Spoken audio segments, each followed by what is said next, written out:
તો આજે અમે આવી ગયા છીએ વાડીએ. આજે સાંજે વાડીએ આવ્યા કારણ કે આજે આખો દી લાઇટ નહોતી આપણી વાડીએ અને સાંજે છેલ્લે દી આઈથમાં આવ્યો ત્યારે લાઇટ આવી છે અને અમે પાણી વાળવા આવી ગયા છીએ. તો તમે જોઈ શકો આજે લાઇટ આવી છે અને પાણી વાળવાની શરૂઆત થઈ ગઈ છે. જુઓ તમે વાહે પાણી જાય છે. જુઓ સામે ઓલા હસમુખભાઈ ઊભા છે. જો એ પાણી વાળે છે. હવે તમે પાણી વાળવાની પ્રક્રિયા તમે જોઈ શકો. હાલત પાણી ક્યાંક આવે છે અને આ આખું આપણું ખેતર છે. આ બધી આપણે હાથ થાય ચાલે કે પાણી પકડવાનું છે અને આમાં આપણે કપાસ સોંપવો છે જેથી બનીને પાણી આપણે તો પાવું જ પડે. આજે જ સોંપવો છે કે પાણી પાવાનું છે આજે. તો મિત્રો તમે જોઈ શકો છો કે અહીંયા પાણી અહીંથી નીકળે છે અને અહીંથી આમ ક્યારે જાય છે અને આ આખી વાડીમાં આપણે પાવાનું છે. આ બધા જ્યાં તમે જોવો તો એ બધામાં કપાસ્યા જ વાવ્યા છે.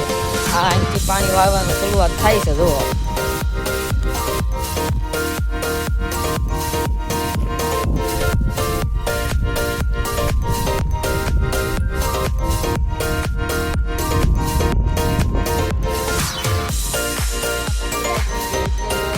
લાઈટ આવવાની સંભાવના બહુ ઓછી છે.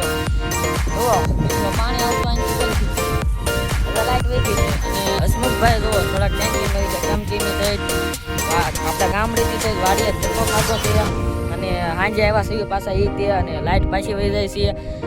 જુઓ પાણી બંધ થઈ ગયું છે. લાઈટ વહી ગઈ. હવે લાઈટ આવવાની વાત અમે રાખશું 5-10 મિનિટ અમે અહીંયા બેસીશું.